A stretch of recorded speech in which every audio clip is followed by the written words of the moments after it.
Hi, welcome to Finding a New Way. I'm going to start my presentation.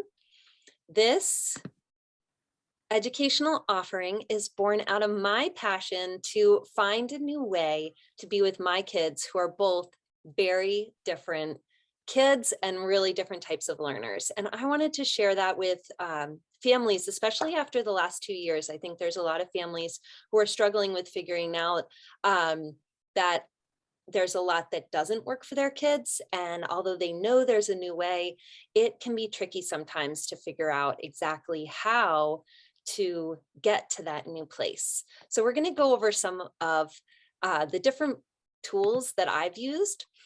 Here's our agenda. I am recording this. You can have your camera on or off while you're watching. I want to take a moment to get to know you, for you to share your name and location. Then you'll have a chance to get to know me. And we will go over some of the foundational pieces of my philosophy, which include slowing down, building trust, deep listening and observation, as well as some of my homeschool tips around project-based curriculum, connections, and mentors. And then we'll have some Q&A time. So first, let's get to know you.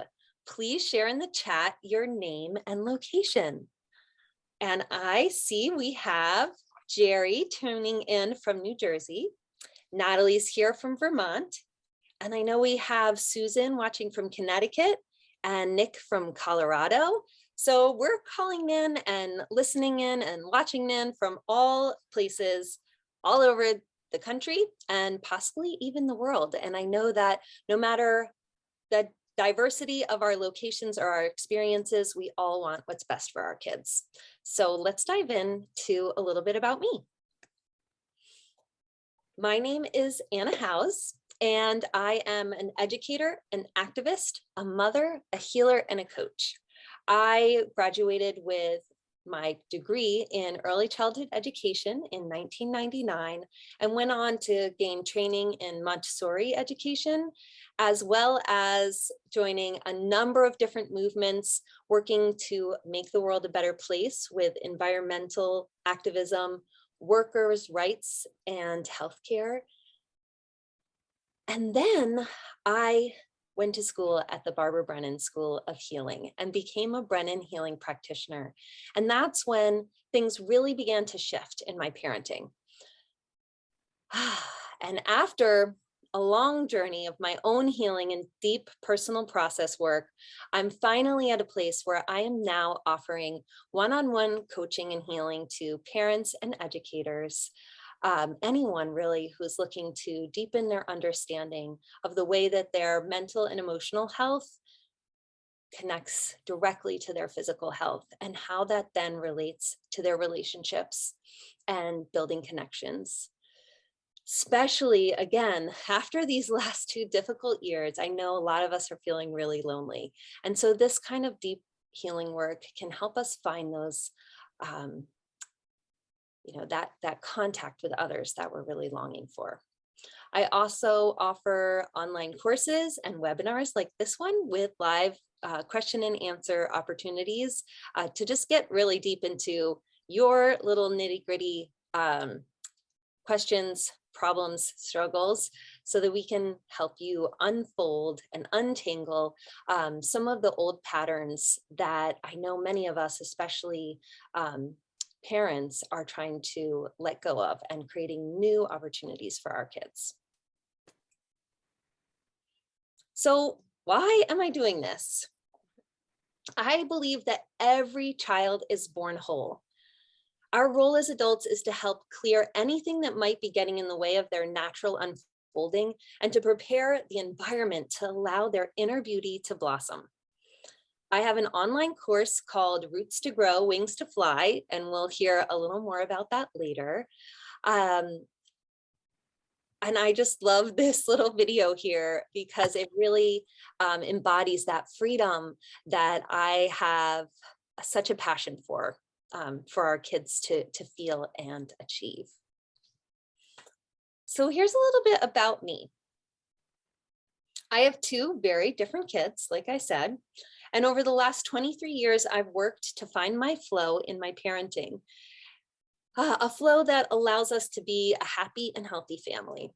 Along that journey, there have been many ups and many downs. I was a very young parent to start, and that came with a lot of feelings of isolation and lots of stress, major health challenges, as well as financial struggles. I have struggled with my relationship with my own parents, and I have a deep desire to end generational cycles of wounding and harm. And so even in this picture, you can see me with my two children. And this picture was taken in 2009. So my children are currently 16 and 22. And even in this picture with these bright smiles on our faces, we were experiencing some pretty hard times and some real emotional ups and downs, as well as some health challenges. So that's another big piece of my philosophy, which is to find joy and peace, but also to let go of the need to mask and hide that behind possibly, the smiles that may or may not be the truth of how we're feeling. So I became an educator in high school, and I really wanted to make the world a better place and decided that the best way to go about that was to work to achieve that one child at a time. And my goal was peace on earth. It seemed like a pretty ambitious goal, but I felt that by raising a generation of true stewards of the earth and children who were kind and generous, that we could achieve that. However, when I spent 15 years in the classroom and found that one child at a time, 10 child at a time, 20 children at a time, just didn't seem to be making a big enough impact, I decided to expand that to a broader goal and reach out to bigger issues through becoming an activist and a community organizer. Unfortunately, this caused me to get really burnt out. And my family, unfortunately, my family felt the impact. And we were a big mess. And I just remember days where there was so much yelling. We were frustrated. I was tired. I wasn't achieving that peace and joy that I thought I had set out to find. So, though I will share a little more about my story in a moment, but first I want to hear a little bit about you. What do you struggle with? Does anyone here on the call struggle with yelling in the house, frustrations, challenges? Let's see if I can stop my share for a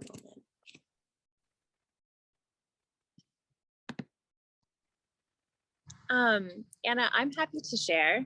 Thank you, Natalie. So I have a 6-year-old, and she's an only child. And yes, there is yelling in our house. Sometimes it's her, sometimes it's me, sometimes it's my partner, but there is definitely yelling.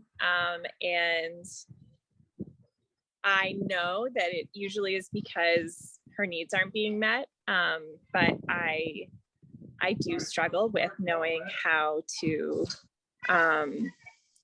meet her needs. And I will say that my current job is definitely stressing me out and burning me out. And like you said, I can empathize with how you were feeling. I can see the impact on my family, and I want to have a peaceful, happy house, and I want my daughter to grow up in a house where people. Sorry about my dog. That's your dog. have big emotions, but they have tools to process them and to feel safe doing so. Yeah, thank you, Natalie. So Anna, I'm in a different place, obviously. I'm a grandma and I raised two very, as you know, two very, very different boys who are now in their 40s. Okay. Eric's, I think 48 now. Whew. And so if I, as a grandmom who did not do things perfectly, if I can share some of my wisdom at any point, because I have one son with ADHD and dyslexia, and then on the other one who breezed through school with no problem at all. So, and they both have achieved a lot academically and hundreds of thousands of dollars worth of academic scholarships too. So I'm happy to share, along the way. And I think what you're doing is absolutely fantastic. And I don't know if you knew that my background was teaching as well. I graduated with a degree in teaching English. And I just spent a half a semester and a few weeks in the classroom and determined that actually I can hear what you're saying, because I didn't feel the group situation was going to allow me to make a difference. So I bailed out, unfortunately. And I teach people obviously now how to be healthy, but I went to social work then, because I too, like you, wanted to make a difference. And then I don't know if you can relate. The whole bureaucracy did not allow me to really do what my heart wanted to do. So anyway, but I'm happy to share anything about mistakes during child rearing, victories, some big mistakes here and there. So yeah. Yeah, thank you so much. Yeah, you're speaking to a part of the agenda that'll come up in a moment around, children really having different needs and academic settings working for some, but not for all. And, and how to find the balance so that you can, and Natalie was speaking to this too. It's like, we're all searching, how do we meet our child's needs? And, and in some cases, it's how do we even identify what their needs are? Because, Exactly. there's so much pressure, even some of the messages we get from society or from family or friends or total strangers, puts expectations on what we think our child's needs are.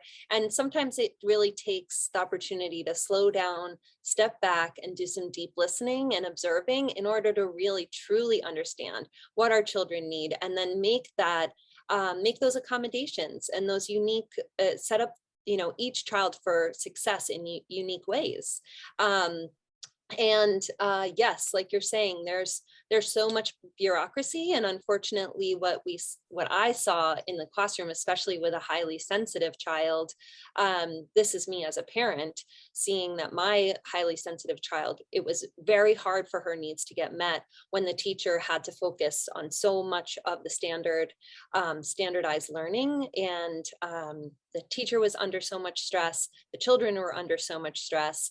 It just left her in tears at the end of most days. And, I was slowly watching her bright little spark dim because she just was getting lost. And so that was a big shift for my family. And that's exactly what I wanted to speak to next, which is this big shift that happened for me where, I shifted from kind of this microcosm of the classroom to the big picture. Then I was like completely overwhelmed, losing my mind. The family was a mess. And it was almost overnight that I refocused myself, and I realized, how can I be part of making peace in the world if I can't even make peace in the four walls of my own home? If I don't even feel peaceful inside myself. So I made that shift. And that was a big step for me on my own personal journey to make that step towards my own learning and my own deep healing, so that I could begin to focus my goal of peace on my inner landscape and on the inner world that existed in me. And I sought out mentors and healers and the support that I needed to do that work. And then slowly, as I focused on myself, that started to have this ripple effect in my home. And I started to see things begin to shift within my family. And at first, I often say I had to fake it to make it. And my kids actually just the other night at 22 and 16 were teasing me about it because I had this little song I would sing about, I would sing, I love my life, I love my life. And that was when they knew I was extra stressed out. I was like, and my daughter loves to tell the story of the day that her mom threw a peanut butter and jelly sandwich at the wall. Because it was just, it can be just the littlest things, you're working so hard all day, you're just trying to get some lunch on the table, and you turn around and you're presenting this beautiful thing that you made, and they're like, oh, I don't want peanut butter and jelly. It's like, boom, just exploding, and that's when I started to, again, with support, start to identify where my reactions were out of proportion with the actual situation at hand, because so much of what I was reacting from was the stress and my own personal experiences, whether that was my early childhood experiences or experiences, again, with a boss or, with even strangers, right? Like road rage, like all these things that kind of pile up that we hold back and we hold in, and we just try to, again, put the smile on and keep moving through the day. And then it's just one statement, I don't want peanut butter and jelly, that just, boom, right? And it all comes out.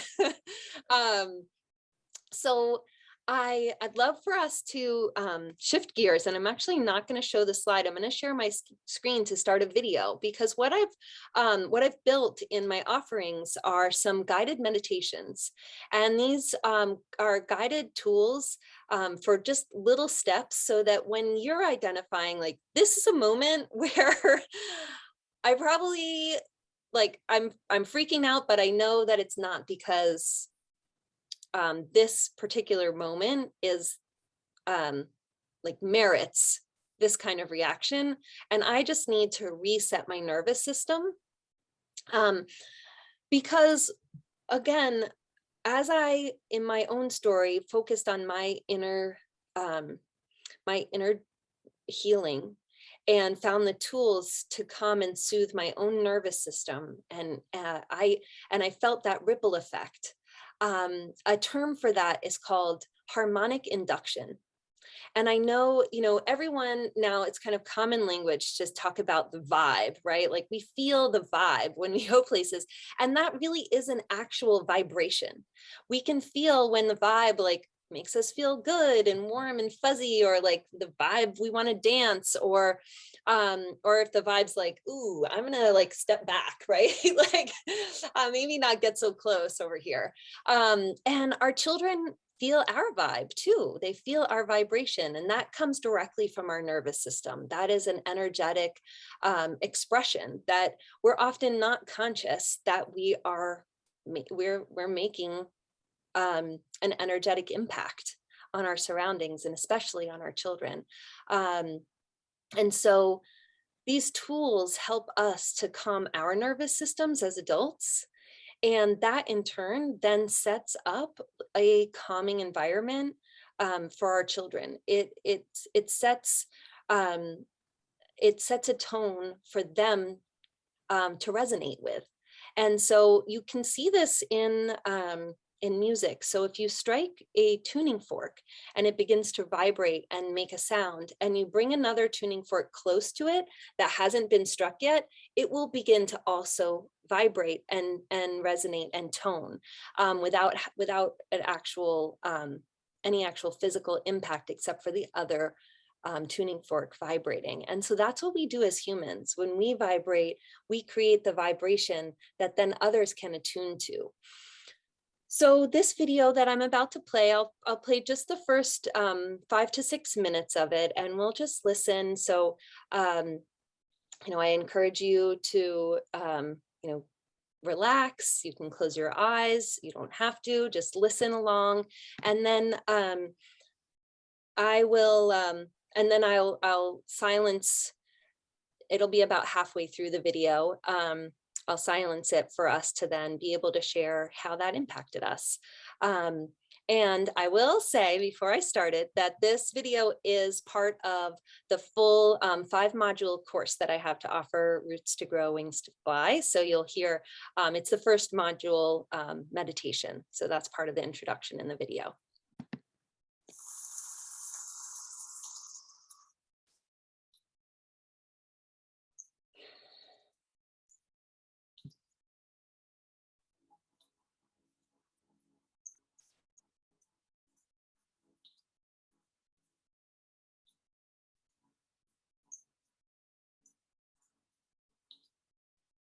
Welcome to the first meditation in this series.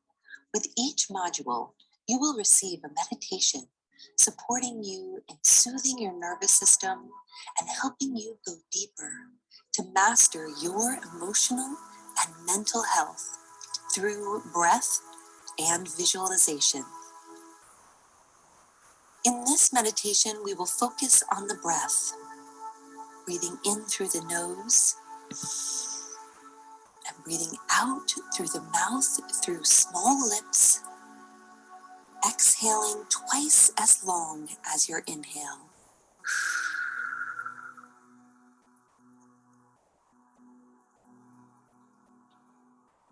Breathing in through your nose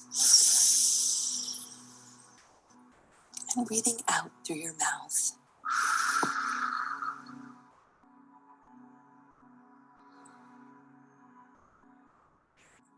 This is an excellent tool to use. It doesn't take long to master, and it can be done in the moment when you feel yourself having an out of proportion reaction to any given situation. Taking the time to take 3 of these deep breaths will bring you back to a calmer state. And this is a great tool to teach children. When I'm with younger children, I encourage them to smell the flowers,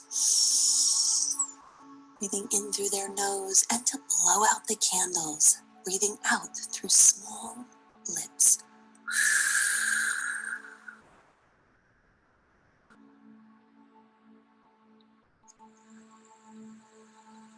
Take your time to continue this breath and track how it feels in your body. Be aware of your heartbeat and how it slows. And check in with any part of your body that is feeling tension and help yourself to begin to release and relax your muscles. Find yourself in a comfortable seated position or perhaps laying down comfortably. Close your eyes gently or fix your gaze softly on something simple. Begin by breathing in through your nose and out through your mouth.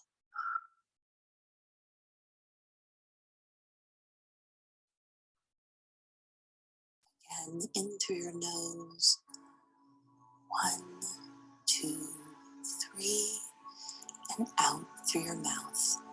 1, 2, 3, 4, 5, 6. Continue breathing, sucking in through your nose and breathing out twice as long.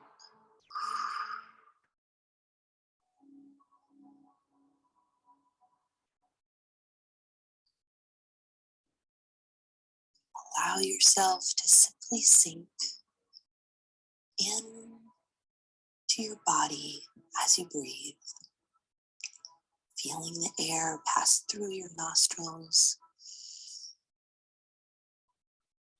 feeling it fill your lungs. And breathing out as your awareness tracks each and every muscle. Feeling your face relax. Feeling your shoulders relax.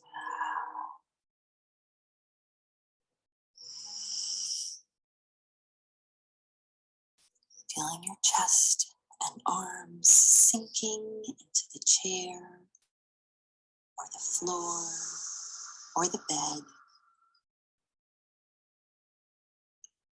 Releasing the muscles in your pelvis.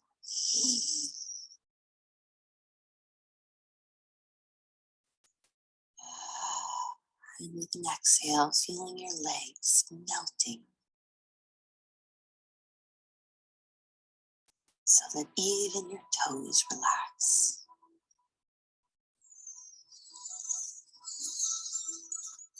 And continuing to breathe through the duration of this song, just simply feeling your breath,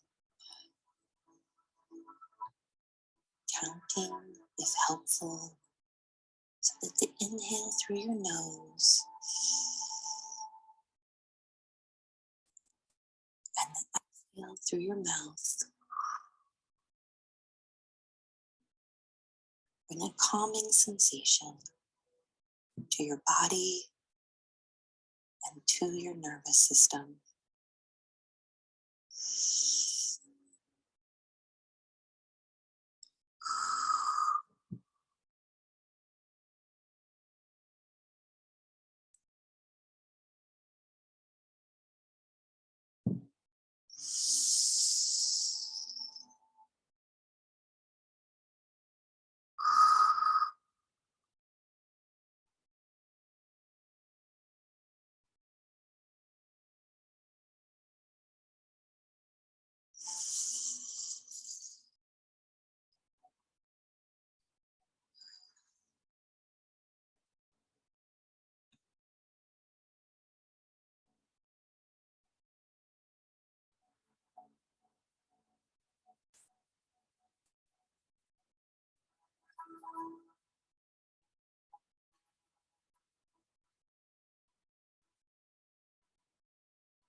Slowly bringing yourself back to our Zoom,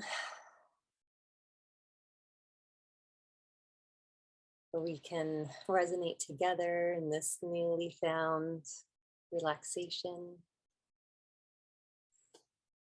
I would love to hear how that was for you, and if this is a state at which you feel like you could have a different kind of impact with your family, your grandkids, or your kids. Oops. Jerry, I'm sorry, you're muted.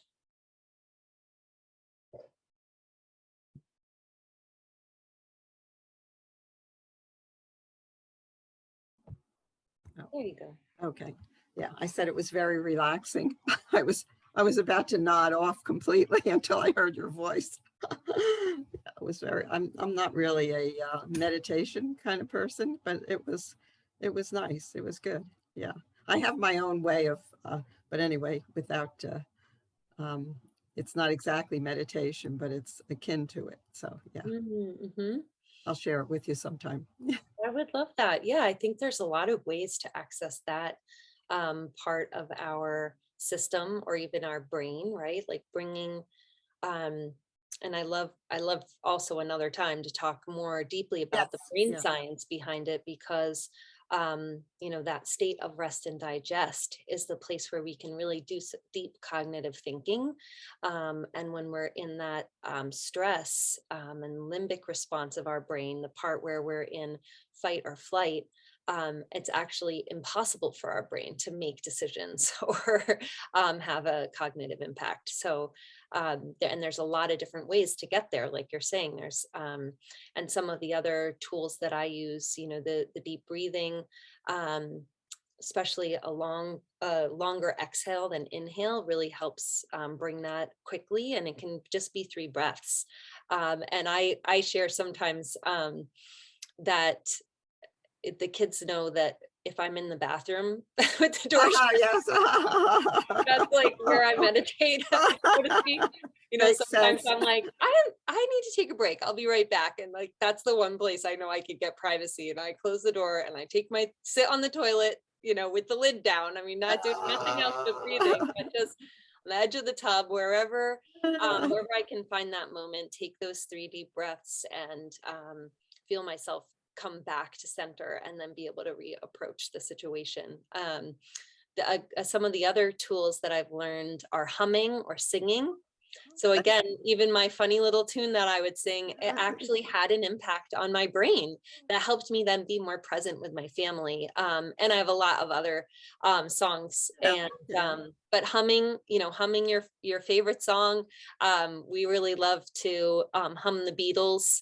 My daughter and I sometimes play a game like Guess That Song, where we hum a song and then the other person has to guess what it is. And even that, as we're trying to make dinner or get through some of those stickier transitions in the day, can help keep our brain in that resting place where we can, and resting is a little bit of a counterintuitive thing to call it, because that resting state is actually a place where we can have that deep cognitive thinking and be able to really, you know, discern and make good choices. That's something I always say to my kids: make good choices. It's like impossible to do if you're freaking out. But life is, it's all about choices, right? I know. And we're set up too often to fail when it comes to making choices, because we are under so much stress and pressure that you know, it's actually impossible to make really those kind of logical decisions. They're often more like a knee jerk, you know, or what's another expression for that? That sort of like just, you know, quick reaction. Yeah, decisions that then have consequences that we're not prepared for. So especially with little kids, because little kids, you know, they're we really have to coach them through that part of stop, think, you know, what might happen if you make this choice? What might happen if you make that choice, right? They don't have a lot of experiences to go on to make those choices. And if the situation is so heightened and there's so much stress in their environment, then the choices that they're making come faster and faster and often have harder and harder consequences. So humming, rocking is another great tool. The breathing is a really great tool. And so is, you know, I just, again, coming back to the music, I think different energetic expressions through music, whether that's just, you know, just charging a bunch of energy, putting on music that really gets you just moving that body, or if it's more of a flow, if it's calm music and you want to really bring more of that sweet flow to the moment, or some awesome drumming where you can really get grounded and you start to really feel yourself like connecting with the earth and marching around. Those are all awesome ways to get children feeling that present moment, like that same kind of response that many people find through meditation. I have to share just one thing, because we have a lot of speakers to our business, and one of them from TED Talk, I can't think of her name, but she said, count down from 5, 5, 4, 3, 2, 1, slowly. And whatever you were going to do or say, I guess what you're saying, the brain kicks in with some sensibility, I guess. Mm-hmm. And with kids, one of the tools I use, I call it the 5-finger breath, which Okay. is similar.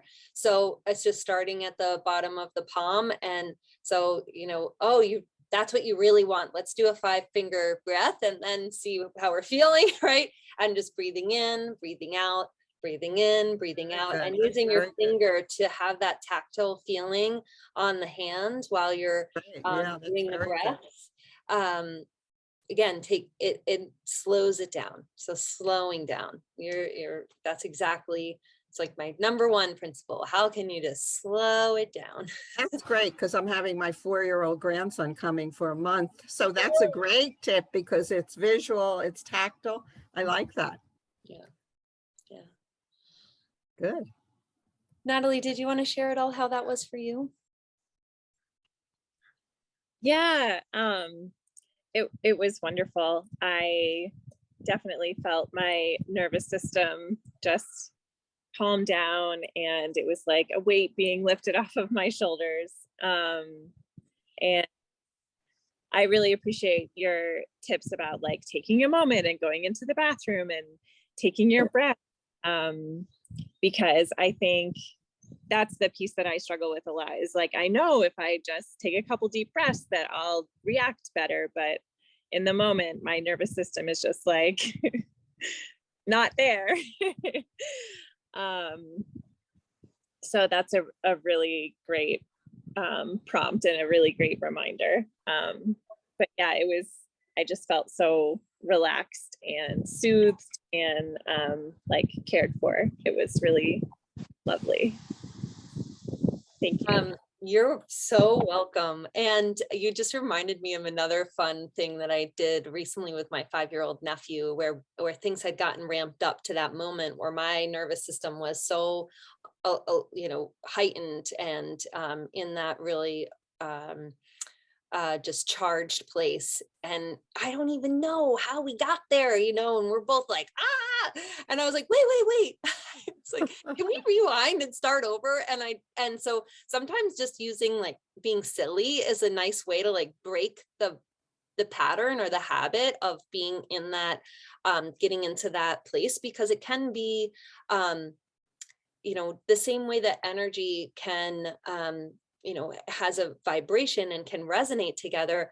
It also it can be repetitive, or I often call it magnetic, so that certain time of day, often like dinner time, right? That like dinner, bedtime, evening time, where it's like every day, like a cycle, we just get to that place where we're like, I want you to go to bed. You don't want to go to bed. You're screaming for ice cream. And I'm like, no. And we're just like, oh, here we are again. Hold on.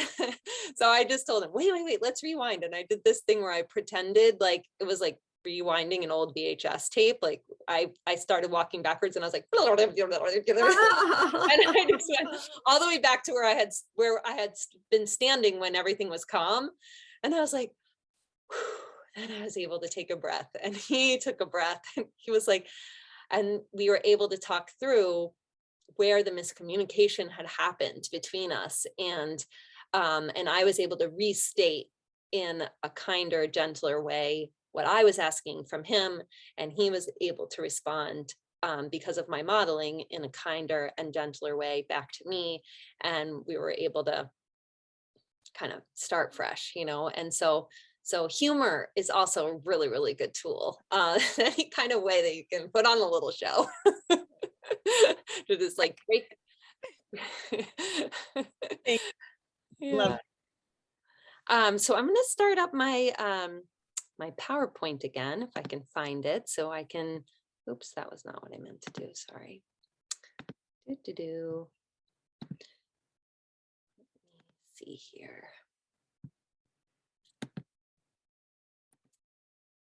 There we go.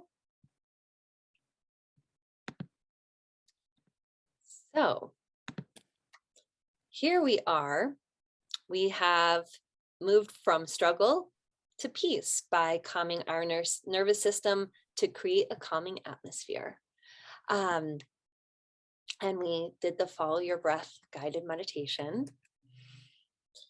So learning, Harriet Rose. it is Harriet Rose, and This is my niece and my daughter together. And this Gosh, wow. picture was also, I think, taken in 2010. So it is, they are now 16 and almost 18 years old, these two. And I chose this photo for this slide because learning is a lifestyle. And for me, this was an incredible learning moment for these two cute little girls. And as you can see, my daughter is the younger, smaller child in this picture, and she's reaching over to hold her cousin's hand, who is maybe not quite wanting to hold a hand, but is excited. And the littler one is holding all of the bags, just like ready to go. Right? And this is where, learning has no end and no beginning. This was on the way to a wedding, right? This wasn't in school. This isn't in the classroom.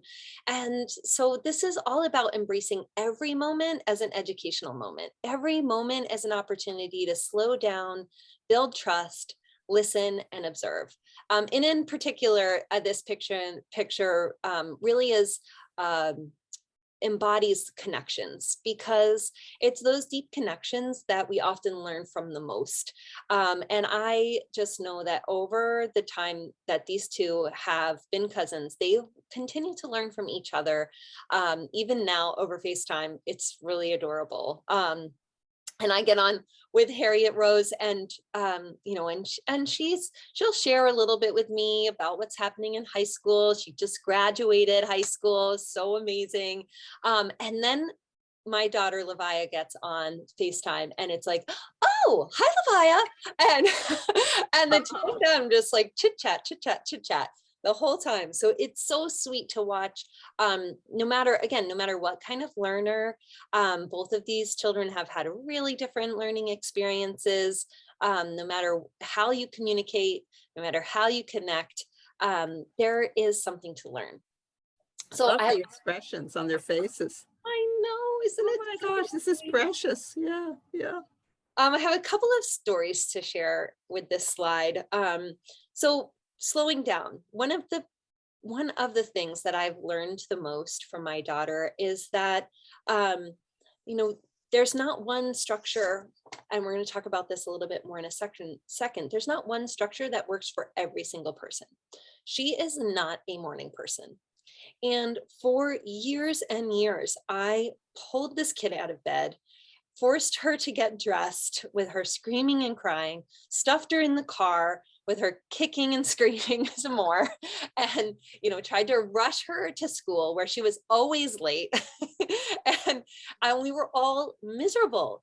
And when we finally slowed down enough to actually start to trust her natural rhythms with her life, it was life-changing for us.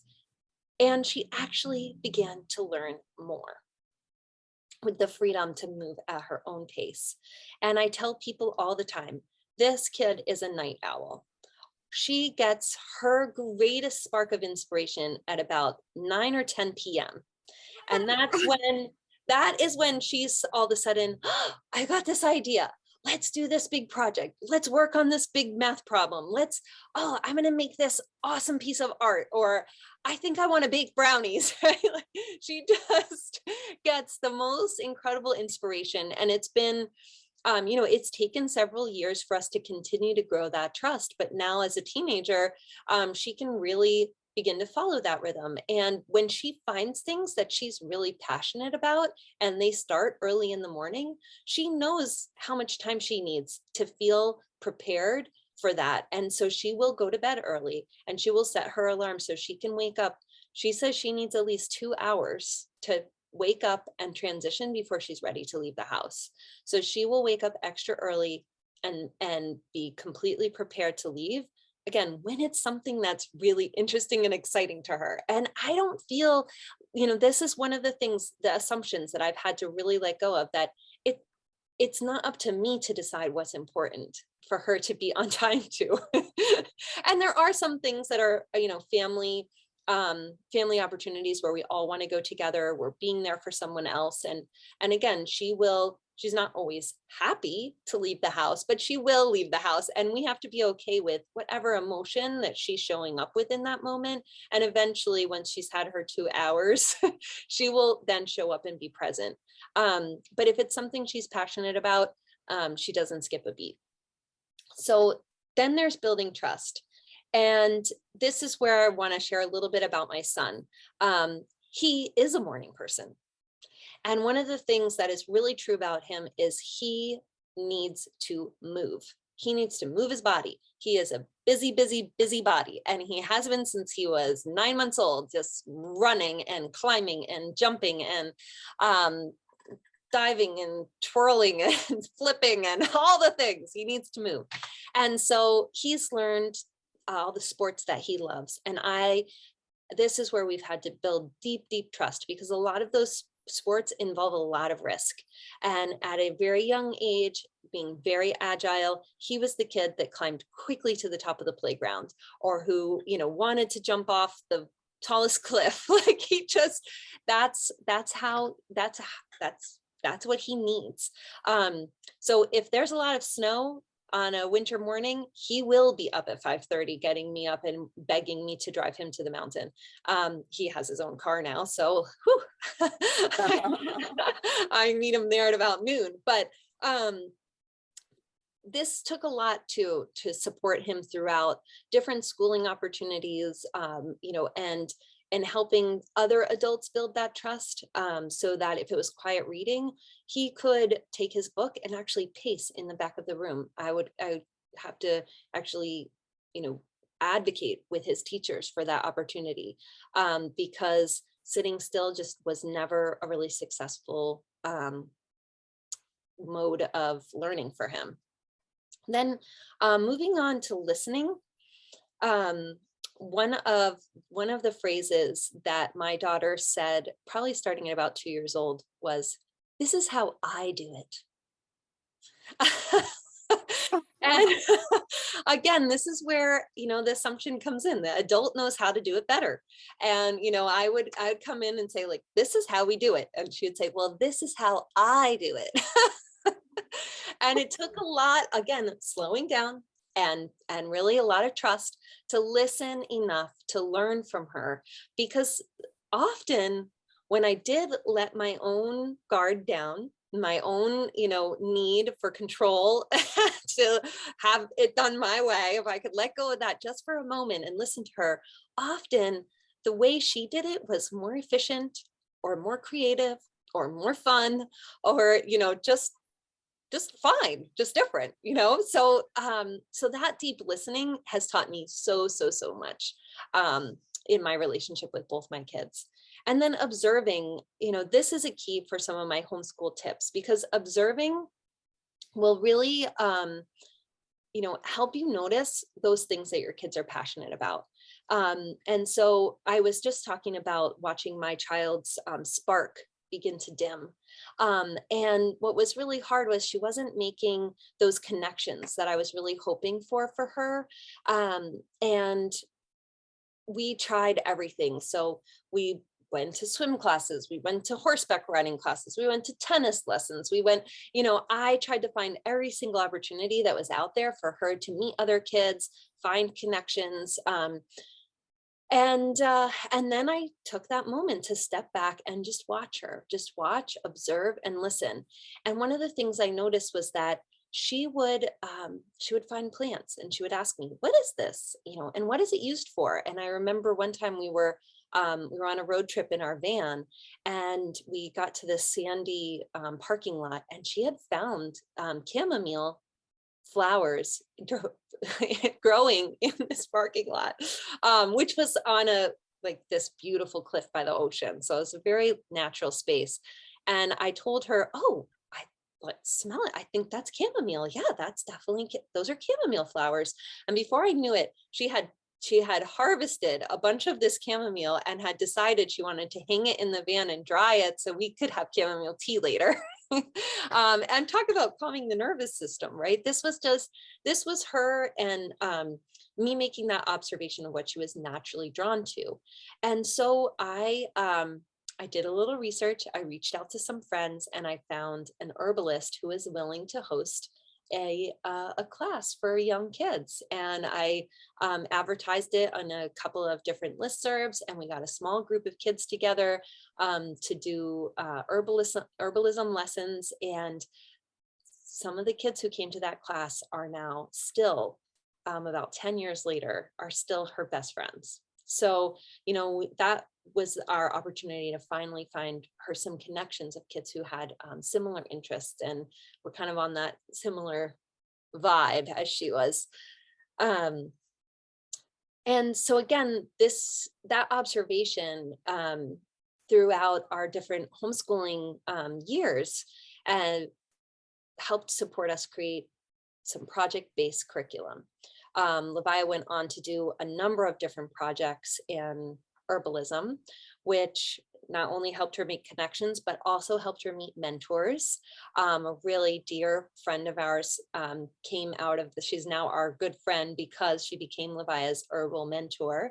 And Levia at 11 years old started her own business, which was called the Little Witch Herb Shop. And she made herbal remedies and bath salts and all kinds of different products. And through that project-based learning, she then went on to learn math, to learn how to have a bank account, to learn how to do her own marketing, and she even drew up her own logo. And so many, that project-based learning can amplify so many other academic subjects, and that was really awesome. And Jerry, since you're here, I'll talk about one of Emmanuel's homeschool projects. So Levia homeschooled from 3rd grade through 8th grade, and Emmanuel homeschooled for 10th, 11th, and 12th grade. And his homeschool project was actually building a cedar wooden 8-foot surfboard. Oh my gosh. Oh my gosh. And he found an incredible mentor that he's also still really close with. And that mentor supported him not only in doing his own project that involved trigonometry, physics, learning, learning woodworking, but also studying the ocean floor and weather patterns, learning a lot about how and why surfing is an important balance with nature. And then he also went on to get a paid job where he was repairing surfboards and renting paddleboards here locally. And that job is actually still on his resume. And he's gone on to really be quite a successful young adult at this point. I'm really proud of him because all that project-based learning has really set him up for success outside of school. And I have to tell you, Eric just shared with us, apparently the guru of surfboards just gave him one of his surfboards, and I think he's a neighbor of Eric's. Wow. So I'm going to advise both Eric and Katya and Isa and Chris, if you're going to record this, to hopefully they can link into the recording, because there's so many things that you are talking about that would be very beneficial. Plus this whole surfing thing. I know, so fun. And then we can connect and I'm sure Emmanuel will know all the details and we'll be really excited about that. So this next slide, we're going to chat a little bit more too, Jerry, about what you were talking about, which is some of the assumptions that I think, and I've just picked 3, and we can flesh out some others if you have some examples. Some of the new ways, kind of the antidote of how I've developed thinking about some of these things. So, one assumption is that everyone learns through academic instruction.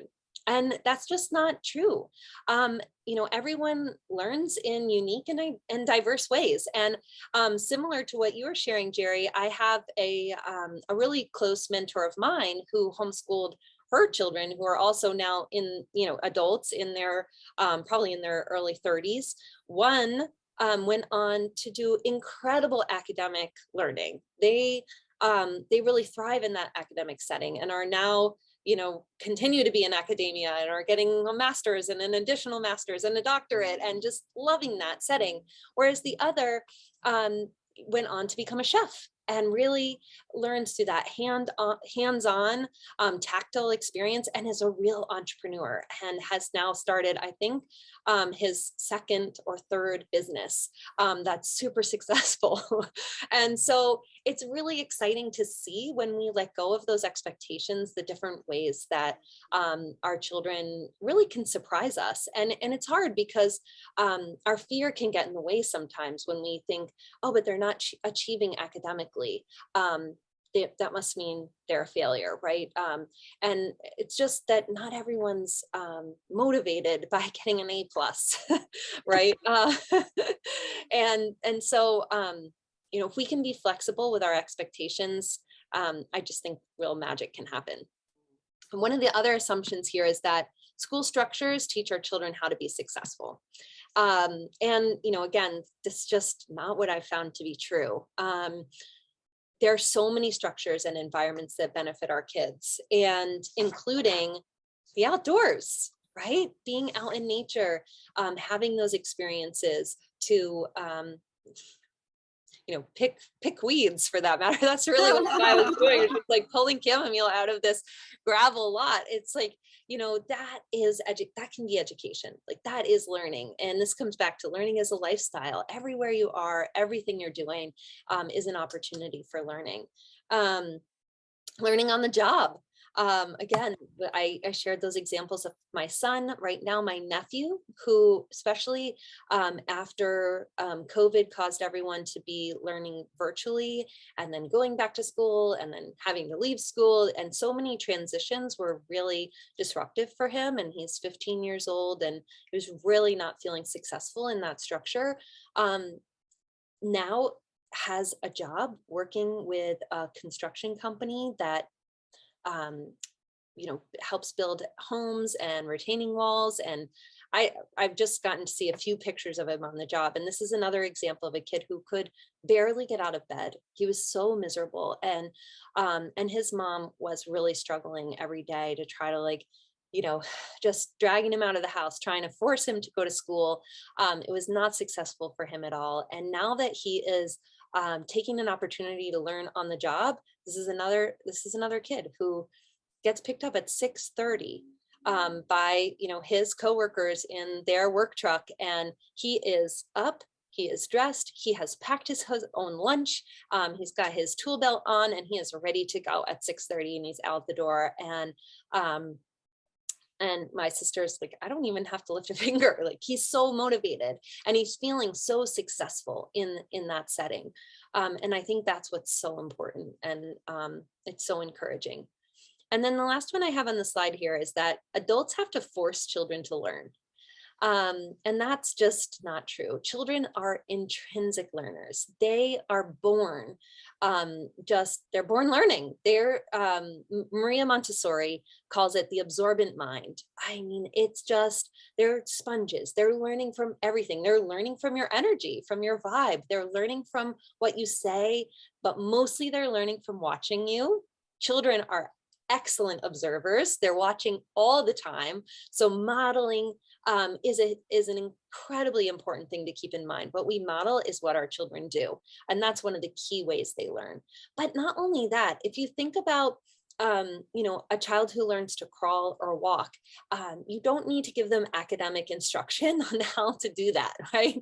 And the same can be true for reading and writing and mathematics and science, just by being in an environment where they have access to words and to pencils and to different didactic materials. Children will explode into reading. They will just they'll all of the sudden, and it's at a different time for every child. There's not really a timeline that we can say, this is when you learn X, because it will come with their own, again, in their own natural timing and with their own natural rhythm.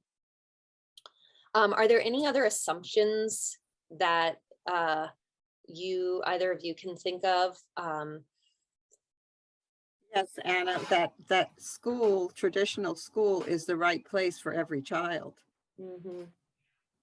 Yeah. And yeah, we know it isn't. Yeah. Yeah, we really know it isn't. It's really designed for one very specific type of learner, the type of child who really excels in sitting at a desk and doing rote memory, and repetition. And that does work for some, but not for all. And actually, probably for a very small percentage of kids is it really successful. Trying to think what else. Yeah.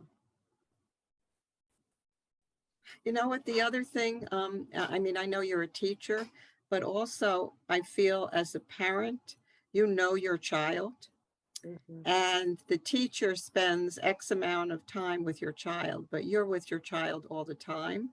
And I found and I mean, I'm not going to go into all of, yeah, obviously, you'll be bored to death. I'll put you to sleep, forget about the meditation.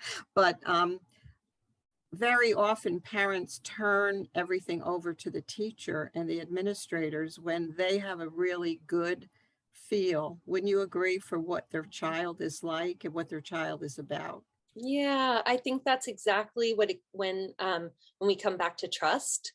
It's about trusting our child, but also trusting ourselves, to be that guide and have that deep connection with our children. And it's not just teachers. There's a lot of people in our lives that think they know what's best for our kids. And Jerry, you and I have talked a lot also about nutrition and health. And I think I would love to have a whole nother webinar to dive a little deeper into that. But that's another place where I've found, our pediatrician is a really important person in our lives, but they have a very, very small, very short amount of time, even less than the teachers, right, with our kids and really knowing who they are and what their needs are. And I've had to seek out a pediatrician who also trusts me, so that when I bring my child in with a problem, we can work together, because I trust my pediatrician explicitly. When I say, like, I have this gut feeling about this, I want someone to listen to me about that, because I do think that I think that when we have a deep connection with a child, we often have that, again, it comes back to this like intrinsic ability to know, Yeah. to just have a deep knowing of what might be wrong or what they need, especially if they're Yeah. doing the slowing down, the trusting ourselves, and the observing. I don't want to take away from teachers, because I'll have to tell you, Eric's 5th grade teacher really turned things around. She was Got it. wonderful. Yeah. So in the same way, as you said, cooperating and making it a partnership to bring the best out in your child is what it's about. Mhm. Yeah.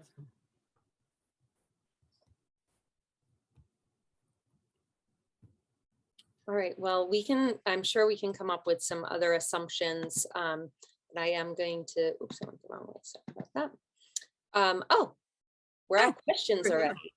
So let's take a moment for some questions. Any specific, I do have a couple of specific scenarios we could dive into, but I'm curious if Natalie, if you have anything specific or. Yeah, I have so many questions for you, Anna. I think that the situation that's been coming up for us the most recently is like this newfound independence and like ability to just completely defy everything that we're asking, and it can be absolutely infuriating. But at the same time, like, I appreciate that, Scarlett is growing up and has her own opinions about what she wants to do on a Saturday morning, and we don't always align with ours. But I don't know. I don't know if I have a specific question, but I've just noticed, like, in the last 3 to 6 months, like a lot more defiance and just not listening. Yeah. Yeah, that's it. That's like the heart of the thing, right? Like, and so, one of the first place I always start is, how many yes moments can you create, right? Because often that defiance comes from a place where they're like, I want to do this, and you're like, no, I don't think so. And so that deep need for independence, is critical, and that's exactly the age she's at, where she really wants to be able to start, like, she's mastered her physical body, right? She knows how to walk, how to run, how to jump, how to, like, she's really capable. And so giving more and more opportunity for her to then find autonomy in her capabilities will really help limit the need to feel like, because what can often happen is that the defiance is coming from the need for the independence.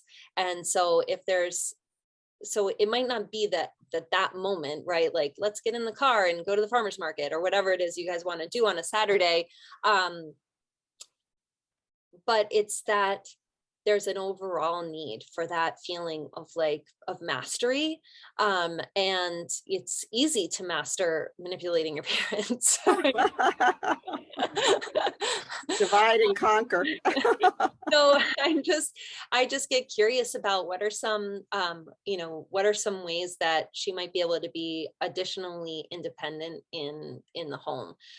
So thinking about, some of the easiest places to find independence, which I'm sure she's already insisted on, are,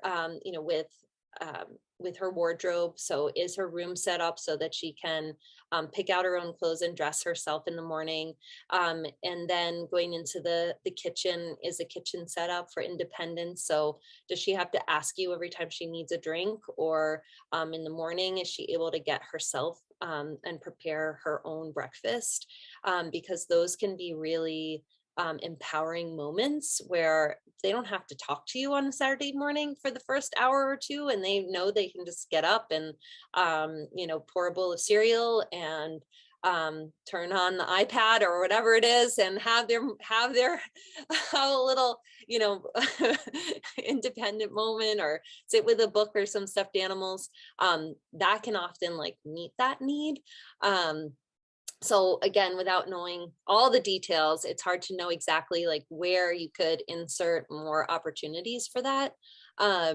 Some of the other things that I know 6-year-olds really like to do, and I know that your partner's super creative, but one of the things that 6-year-olds love to do is take things apart. So having opportunities like this is one of the things that I encourage, which is find free broken things like old toasters or old TV remotes, or having having either a woodworking or a tinkering bench somewhere, like in the garage or out on the back porch or somewhere, where you could have some tools that feel a little bit dangerous to use, like a screwdriver or a small hammer. And it really depends on what she's really into. But those can be ways that where you don't have to be micromanaging what's happening there, because it can just be sure, destroy this old thing that's going to go in the trash anyways. It's okay,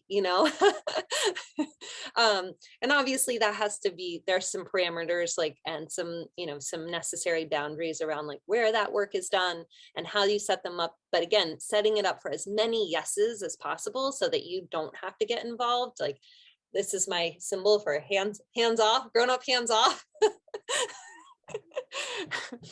So that when the moment comes, transitions are always difficult, but when the moment comes that hey, now it's time to do this, there may be some more willingness, because there's that need for independence and autonomy has already been met. That's super helpful. Thank you. I can think of several opportunities that I could find more ways to say yes. My sister-in-law, actually, she has 7-year-old twins, and she created a yes table. It's like Ooh, a table that's in their basement, and she just said, like, whatever you guys want to do on this table is fine, but like you can't, paint your bodies in the middle of the living room. I love that.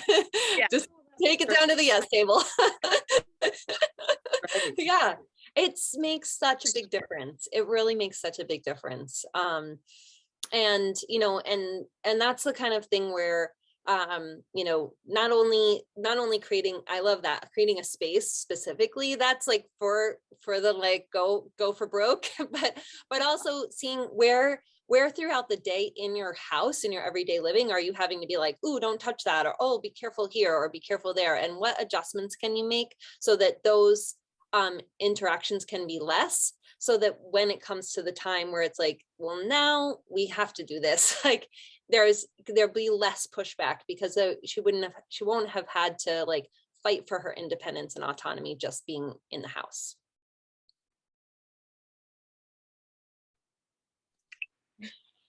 That makes a lot of sense. I mean, I personally would be so frustrated if people were just telling me what to do all day and I didn't get to make my own choices ever. Yeah. So one of the questions that I got before this course was a woman who said that her kid loves soccer, and when they signed up to go to the soccer team, then totally refused to participate and just couldn't figure it out. Like, what should I do? I don't understand what's happening here. Like, that's what they wanted. They wanted to play soccer, and now they don't want to play soccer. And like, I don't get it. And so this again is that same independence and autonomy happening, but for kind of a different personality, or a child who has a different personality. I know Scarlett a little bit, and she's got that, again, she's big on the inside. She's got that big personality. This other child is a little bit more reserved, and they love playing soccer in their backyard with their parents, but getting onto the soccer field where there's tons of kids and tons of adults and a really loud coach was extremely overwhelming for this child. So it wasn't that it was the soccer that was a struggle, but it was coming to a new setting and feeling really overwhelmed. And the mother at first said, like, my child doesn't like trying new things. But as we started to flesh that apart, we realized, no, in fact, she loves trying new things, but it's in a new setting with new people makes it harder for her. So setting that child up for success looked like, some of the suggestions I made to her was arriving at the soccer field early before anyone else was there, so that she could be in the new setting alone and get comfortable there with her family with the soccer ball in a comfortable way, and then have people slowly start to arrive. And if that wasn't possible, then explaining to the coach that they would come for the first couple of practices, come to the field at the end of practice, where she could observe from the car or from a distance to see kind of what was happening on the field with the other kids. And then as people were slowly leaving, have an opportunity to then meet the coach and have that little bit more like one-on-one experience with getting used to it. And then seeing if over time that became something she liked. But then also, again, here's another big assumption, which is that if you start something, you have to finish it. And that's like one of those rules that I think a lot of us grew up with and have had to live with. And it's something that I've had to really carefully unlearn in my parenting, because it's okay if they don't want to play soccer and you sign them up for it and they don't like it. It's okay to be like, let's try something else. And I sort of said that with my daughter. Like, I signed her up for almost everything, and we really quickly figured out which of them were not a good fit for her. Some of the settings were really competitive. She's not a competitive kid.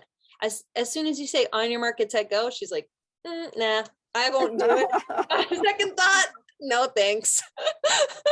That's super motivating for my son. He loves it. Like, he loves competitive settings.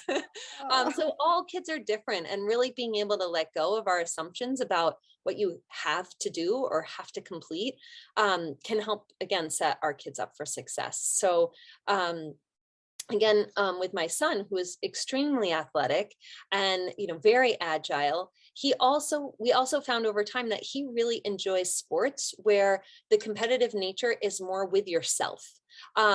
Team sports like soccer didn't actually work very well for him. Whereas sports where the focus is really on individual performance, sports like snowboarding and surfing, golf, actually, he loves golf. He loves skateboarding, and swimming. A lot of the sports, again, where it's really about individual performance. Even baseball was a better team sport for him because each position had a real skill set to master, and that he really liked that because he knew that his personal achievement could really forward the game. So getting to know those kinds of little nuances of the way that your child likes to show up in the world can really help you set them up for success.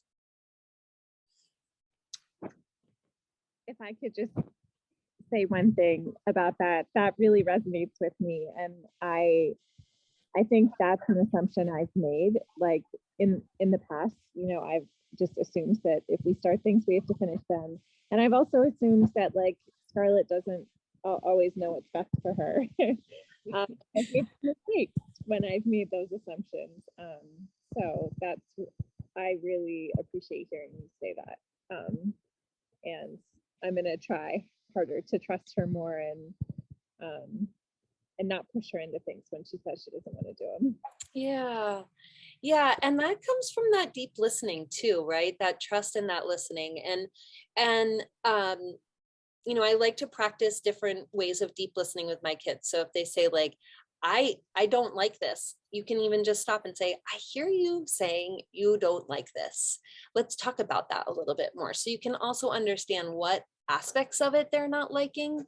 And you're reminding me, Natalie, there's been a couple of moments where I also kind of, did that override to my kids, like, and Lavaya in particular, who's really highly sensitive. And there's more than one scenario where we arrive somewhere to drop her off for a class or a particular event, something that we've signed up for. And she's in the car and she's like, something doesn't feel right. Something doesn't feel right. I don't want to go in. I'm like, get in there. Like, I have somewhere to pee. Get out of the car, get in there. One time I had gotten the date of the performance wrong, and she showed up without her costume, and they were ready for the performance. Everyone else was ready and she was not. I don't know how she knew, but we got there in the car and she said she had that gut feeling, something's not right. Don't make me go. She was so embarrassed. She was mortified to show up unprepared.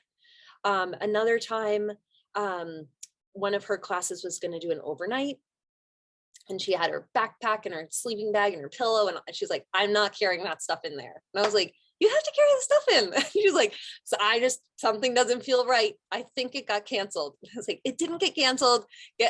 Finally that one, I was like, okay, you can walk in without this stuff, but you're going to regret it. Like, I was like, you're going to need it. And and sure enough, when I got back to my computer after dropping her off, I had an email that the sleepover part of the day had gotten canceled. She just knew. I don't know how, but she just knew. And there's a lot of moments like that where I say, how do you know? She said, I just know. It's like, you can't just know. You can't just know. She does. She just does. And so learning to trust that is really, really important. And again, listening and asking questions and having them trust you so that they can share kind of those deep feelings with you of why it doesn't feel right. And then, and again, I had to warm up to that place of real trust, because at first I did some of that shaming and blaming that I think so many of us, again, grew up with, which is like, okay, I won't make you take it, but I I'll be telling you, I told you so later, you know. And then I had to, you know, that the next step then for me was to be honest and to apologize and to say, like, you were right. And I'm really sorry that I didn't listen. On the other hand, sometimes when you give them that little you know, the little oomph, and they find out that they really had a great time, they were just a little Yes. scared. Yeah. Yes, exactly. Which can, you know, which can totally Fine be line. It is a fine line. It really is a fine line. And that's why, you know, listening a little bit too, and helping your child, if they can trust you and they can start to describe the feeling, because then in future opportunities, we've had the chance to actually discuss, I feel nervous. That's why I don't want to go. And then we can say, what would help you feel a little less nervous? And, you know, how can we push through a little bit of this nervous feeling just to try it out and see if we can have a new experience. Like especially after having that really embarrassing experience with the performance, she didn't want to go. She didn't want to do any more performances. She was so nervous. And I said, you know, how can we do it together? Because I know you really actually love to perform. So how can I help you have a new experience that, you know, to help you get over that feeling of embarrassment and fear. And you can work together, you know, to cooperate with the teachers and the pediatrician, but also that cooperation with your kids and that collaboration can really help get over some of those humps. But yeah, that's true. That that's just part of, you know, breaking habits, which we all have. So we can do that really well by modeling it too. So I'd love to move on just to show you one last thing, which is that I have a special offer for anyone who's watched this, whether it's you here live or if it's people who are watching the recording, because I have created my first online offering. It's an online course called Roots to Grow, Wings to Fly. And this online course is, oops, I'm going to try to share my screen again, but I have kicked myself out of the screen where I can see Zoom. There we go. So Roots to Grow, Wings to Fly is a course that has 5 modules. They're all pre-recorded videos that you can watch in your own time. All 5 modules have 5 individual videos that are between 5 and 15 minutes each, so they're pretty quick to get through. The first video in each module is an introduction to the theme. The second video is a guided meditation, just like the one you just experienced today. And then there's 3 additional videos that are all instructional videos that come with handouts or worksheets, so you can do some of those pieces. And so Natalie, one of the things that this course coaches folks through is to make those observations of the home, to find out where can your child be independent and successful, and where are their sticking points, and then helping you through thinking about how you can make adjustments in your home to set up an environment for more yes, for more success, and for more independence. And everyone who watches this video and who purchases the course before June 15th will be able to buy this course at the sale price of $199 and will receive 2 free one-on-one sessions with me, which will be an hour to an hour and a half each, and can either be individual coaching sessions where we go through some of these really specific scenarios and flesh out different ideas to support building success, or they could be one-on-one healing sessions where we go in to do some guided meditation, some deep breathing, and some nervous system reset to support your your own personal growth, and then again set up those opportunities for success and joy and peace. So that's really exciting. And let's see if I can show you the page where you can purchase it, and I'll put it in the chat, and I'll also be sending it out in I will be sending it out in the follow-up email. So there's the link to the landing page where you get that special offer to buy the course and to receive 2 one-on-one online or in-person sessions with me. Where is the link, Anna? Where? I just put it in the chat. So if you go to Oh, I see. Oh, I see. Okay, I was looking down for it. Okay, gotcha. So if I- yeah, go ahead. I was going to say, if I want to send the recording of today to the kids, how would I do that? Do you have a I link? will, yeah, I'll send you a follow-up email with this Okay. recording, and it'll include links to all the different offerings that I have, so you can forward that email on to anyone you want to watch it. It would be so fun. Are you on WhatsApp too, or I not? am. Mhm. Oh, all right, because then you can I communicate with Eric on WhatsApp because of where he is. So yeah. Yeah, that makes a lot of sense. So definitely internationally, I can do WhatsApp. I'm also on Facebook and Instagram as Anna Howes, ANNAHOWES, with all of these offerings. And let's see, where else can you find me? No, I was wondering, would you put the link on your Facebook page of the recording? Yeah, of the recording, yes, I am. Okay, all right, so that would be good if I wanted to refer anybody to it. Okay. Yes, definitely. That'll be really on the great. Anna Howes, on the Anna Howes Yes. Facebook page. Okay. Mhm. Yeah, perfect. Well, thanks so much for joining. I'm going to end the recording. And so we'll say goodbye to anyone who's watching. Thank you for watching. Okay, thank you. Thank you, Anna. That was great. You did a great job.